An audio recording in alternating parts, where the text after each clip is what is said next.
वह कमरे के अंदर आकर देखता है कि कमरे में अंधेरा है। ऐना उससे पूछती है, क्या तुम उस लड़की से मिले थे? सहवा जवाब देता है, नहीं, लेकिन ऐना को लगता है कि वो उससे रिश्ता बना चुका है और उससे प्यार करता है। इसी वजह से वो गुस्से में आ जाती है और सामान फेंकने लगती है। सहवा उसे समझाने की कोशिश करता और कहता है कि मेरा उस लड़की के साथ कोई भी रिश्ता नहीं है, लेकिन ऐना उसकी बात मानने से इनकार कर देती है। इससे दोनों के बीच बहस होने लगती है। गुस्से में ऐना सहवा को धक्का दे देती है, जिससे वो नीचे गिर जाता है। सहवा गुस्से में वहां से जाने लगता है, लेकिन ऐना उसे रोक लेती है और शांत करने की कोशिश करती है। इसके बाद दोनों एक दूसरे के करीब आ जाते हैं। इसी दौरान सहवा को पता चलता है कि ऐना अपने पड़ोसी के साथ इंटीमेट हुई थी। दरअसल ऐना को लगा था कि सहवा उसको धोखा दे रहा है, इसलिए गुस्से में आकर वो अपने पड़ोसी के साथ क्लोज हुई थी। ये जानकर सहवा बेहद गुस्सा हो जाता है। ऐना उससे माफी मांगती है, लेकिन सहवा बहुत दुखी होता है क्योंकि ऐना ने उसका दिल तोड़ दिया था। वो ऐना के घर से बाहर निकल जाता है।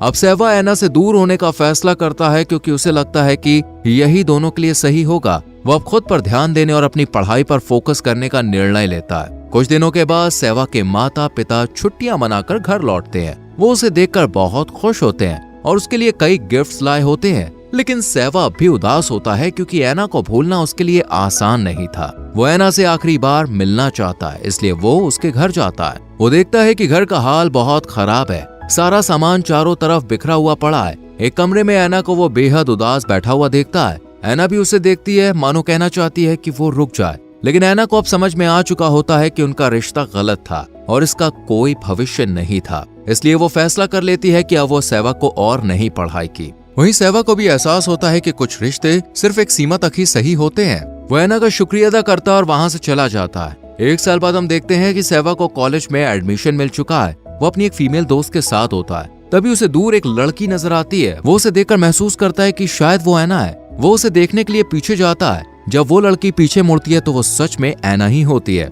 दोनों एक दूसरे को देखकर मुस्कुराते हैं और फिर अपने अपने रास्ते चले जाते हैं। दोस्तों, कभी कभी इंसान की भावनाएं बहुत मजबूत होती है, लेकिन जिंदगी में हर भावना को फॉलो करना सही नहीं होता। कुछ चीजें सिर्फ एक फेज होती है जिन्हें समय के साथ पीछे छोड़ना पड़ता है और इसी के साथ मूवी खत्म हो जाती है। आप बताइए, क्या उम्र का अंतर एक रिश्ते में मायने रखता है? आपका क्या विचार है? इस पर अपनी राय कमेंट सेक्शन में जरूर दें। वीडियो को लाइक और शेयर करें और चैनल को सब्सक्राइब करके बेल आइकॉन प्रेस करें, जिससे आने वाली मूवीज एक्सप्लेनेशंस आपसे मिस ना हो। मिलते हैं अगली वीडियो में। Till then, bye bye, take care.